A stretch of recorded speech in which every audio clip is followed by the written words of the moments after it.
구독과 좋아요, 알림 설정은 영상 제작에 큰 힘이 됩니다. 고등학교에서 친구들이 수학 연산을 힘들어할 때 수월하게 하는 학생들이 있습니다. 수학 수업이 즐겁게 느껴진다면 대학에서 수학을 전공하고 싶다는 생각이 자연스럽게 들 것입니다.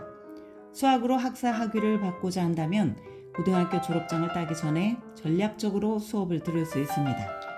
미래 진로에 도움이 되도록 수업을 들어야 대학에서 학업적 성공에 도움이 됩니다.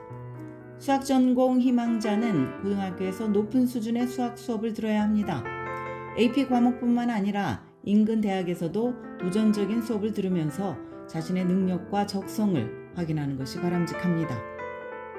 대학에서 수학 전공자는 알gebra, calculus, geometry, 그리고 문제를 풀기 위해 필요한 여러 가지의 연산을 공부합니다. 또한 생각하는 방법, 그리고 그 기초를 더 크고 복잡한 문제를 해결하기 위해서 적용하는 방법을 배웁니다. 독일의 수학자인 칼 브리디 가우스는 수학을 과학의 여왕이라고 불렀습니다. 왜냐하면 수학이 물리적 현실의 해결의 실마리를 던지기 때문입니다. 일부 대학들은 순수 수학과 응용 수학을 차별화합니다. 두 가지 타입의 수학 전공에는 차이점이 있습니다. 응용 수학은 수학을 실용적인 차원으로 끄집어냅니다. 이에 비해서 순수 수학은 영화 굿윌 헌팅이나 뷰티풀 마인드에서 보는 것처럼 천재 수학자들이 진리를 증명하는 과정에 더 가깝습니다. 대학에서 수학을 전공하려면 고등학교에서 얼마나 많은 수학 수업을 그리고 어떤 수업을 듣는 것이 가장 좋을까요? 매년 최소한 1개 이상의 수학 수업을 수강할 수 있도록 사전에 계획을 해야 합니다. 고등학교 졸업 요건에는 매년 수학을 들을 것을 요구하지 않더라도 말입니다. 연방노동부는 수학자나 통계학자 같은 직업에 관심을 가지는 고등학생들에게 졸업 전까지 가능한 많이 수학 수업을 들을 것을 독려합니다. 이렇게 권고하는 이유 중에 하나는 고등학교에서 수학을 더 잘 이해해야 대학에서 성공적으로 학업을 처리할 수 있기 때문입니다. 일부 대학들은 수학 전공을 희망하는 학생들이 최소한 8학기, 즉 고등학교 4년 내내 수학을 들을 것을 필수로 요구합니다. 그러나 과목 수만 채워서는 곤란합니다. 일부 고등학교에서 수학은 다른 과목들보다 더 선택의 폭이 넓습니다. 그러나 대학들은 비즈니스 수학, 소비자 수학 같은 수업을 수학 전공 희망자들이 필수적으로 고등학교 때 들어야 할 과목으로 인정하지 않습니다. 대신 대학들은 알gebra, geometry, calculus, trigonometry, 확률과 통계 등의 수업을 지원자가 들었는지 살펴봅니다. 프리알제브라는 대학 입학 사무처가 요구하는 수학의 핵심 수업에 포함되지 않을 수 있지만 프리캘큘러스는 거의 핵심 수업으로 인정이 됩니다. 그렇다면 대학에서 수학을 전공하려면 고등학교에서 어떻게 준비를 해야 할까요? 고등학교에서 들을 수 있는 가장 도전적인 커리큘럼 중에 AP 과목들이 있습니다.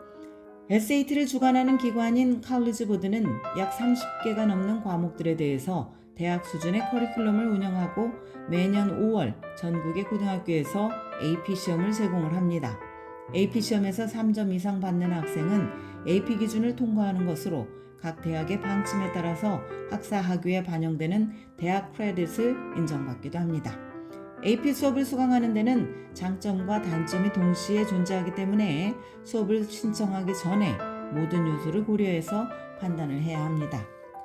첫째, AP 수업은 학업량이 만만치 않다는 점을 고려를 합니다.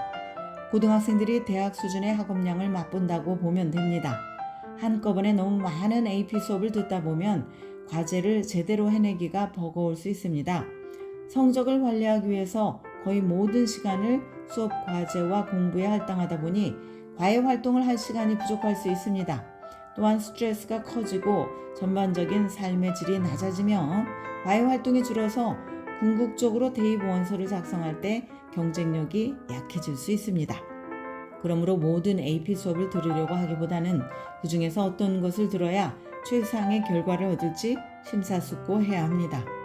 수학 전공을 희망하는 학생이라면 AP Calculus AB와 AP Calculus BC를 들으면서 혜택을 누릴 수 있습니다.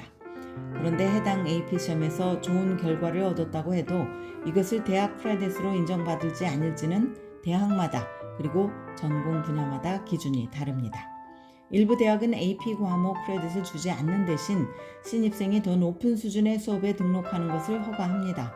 하버드 대학 등 일부 명문대는 AP 시험에서 만점인 5점을 받아야만 크레딧으로 인정하는가 하면 어떤 대학은 3점 이상만 받아도 인정을 해줍니다. 그러므로 AP 수업을 이수한 고등학생들은 자신이 진학할 대학이 어떤 AP 관련 정책을 시행하는지 개별적으로 확인해야 합니다. 대학에서 어떤 전공을 하든지 학생들은 학위를 취득하기 전에 교양 과목을 의무적으로 이수를 해야 합니다. 보통 본격적인 전공 수업으로 진입하기 전인 1, 2학년 시기에 제너럴 에듀케이션 수업을 듣습니다. 그러므로 고등학교에서 영어와 역사, 과학 등 다른 분야에 대해서도 가능한 대학 수준으로 수업을 듣는 것이 좋습니다.